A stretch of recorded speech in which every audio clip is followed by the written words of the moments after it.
Honourable David Parker. Thank you, Mr Chairman. Mr Chairman, the housing market for people in New Zealand, if you exclude the people who are in collective housing, for example, intellectually handicapped people who might be in a sheltered house, is broadly broken down into three sections: people who own their own house, people who rent a house in the private sector, and people who rent from the community sector, including in that broad definition the state.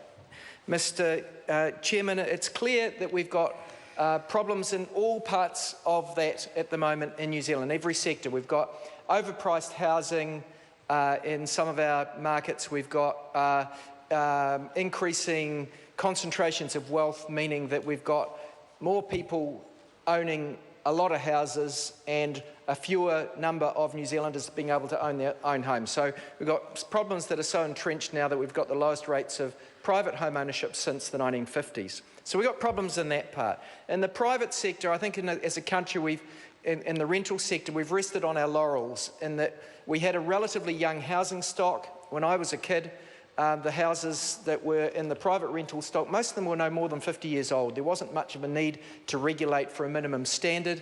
As a consequence of that passage of time over the next 50 years, now those houses are 100 years old. They're well out of date in a technological sense. A lot of them are run down. They can have gaping holes in them and still be legal to rent. So we need a minimum standard in that private sector. And we've obviously got problems there that need to be addressed, that aren't being addressed by the government. But then you come to the community sector, which is what this bill is about, and you've got to reflect on what's happened here in the last couple of decades.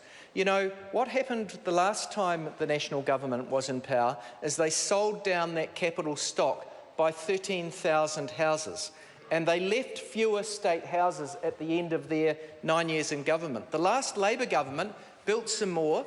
We didn't build as many as we probably should have. More than 9,000, and we actually increased the total stock substantially, but not enough to meet need.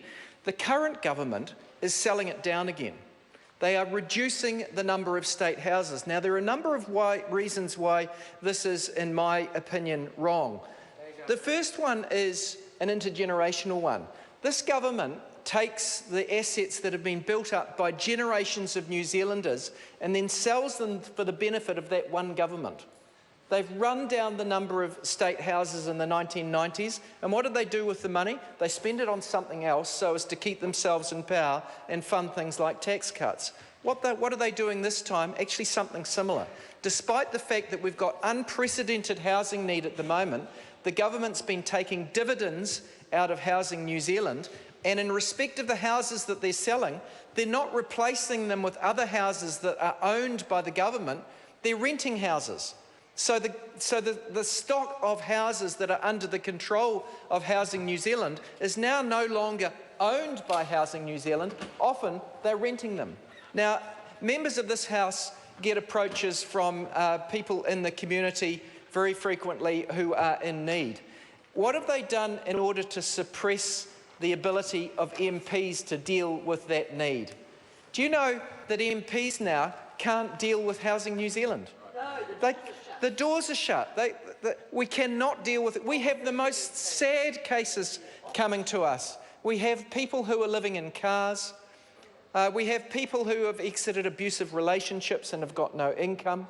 We have people who have got kids that they can't accommodate, and yet we cannot actually use our wisdom of MPs and experienced electorate staff and actually phone up Housing New Zealand and say, hey, this is a case of serious need, we need to do something about it. Now, those systems aren't able to be recorded in a rule book, and they rely upon trusting relationships between the government department and MPs' offices in order to winnow out the cases of real desperate need. Now, Annette King just said that those issues of need arise in every part of New Zealand. Now, what the government is doing at the moment in Southland, which is the first of these areas which is going to have their houses sold off, is they're saying your need is not as great in Southland as it is in South Auckland, therefore we should sell off the South Auckland houses and rent a few more in Auckland.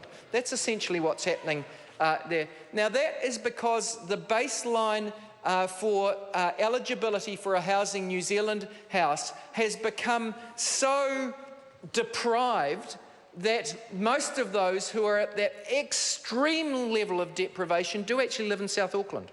Mr. Chairman. The Honourable David Parker. I'm sorry, you've probably got a bit of extra time there. Thank you. Thank you, Mr. Chairman.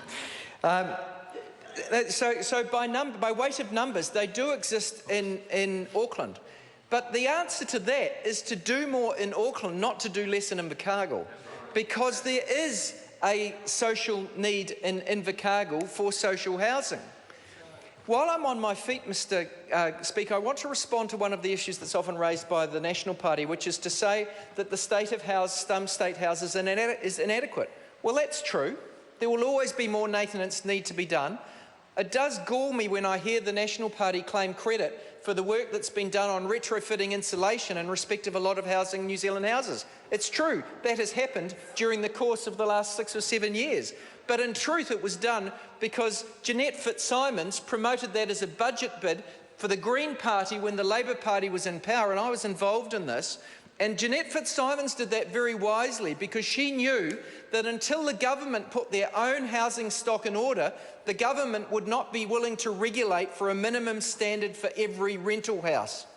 And it was Jeanette Fitzsimons that raised that with the Labour Party, and I actually backed her in that budget bid. But it was a budget bid from the Green Party that they used their sort of political entitlement, if you like, as they were part of the Labour Green New Zealand, or Labour Green government of the time. I forget what the proper terminology was. And the National Party have continued with the implementation of that, and I thank them for that because it is a good thing that has been done. But Mr. Chairman, can I return to the regulatory impact statement? It starts with a summary. At the second paragraph, it provides an analysis of options to ensure the Crown has the authority to transfer Housing New Zealand houses without impediment or delay. Well, that's actually what this bill's about. It's actually another of these dictatorship clauses. It's effectively taking power away from the department and giving it to the minister to do as the minister sees fit, in what I think is quite a dictatorial way, without the checks and balances that come if that's done through Housing New Zealand.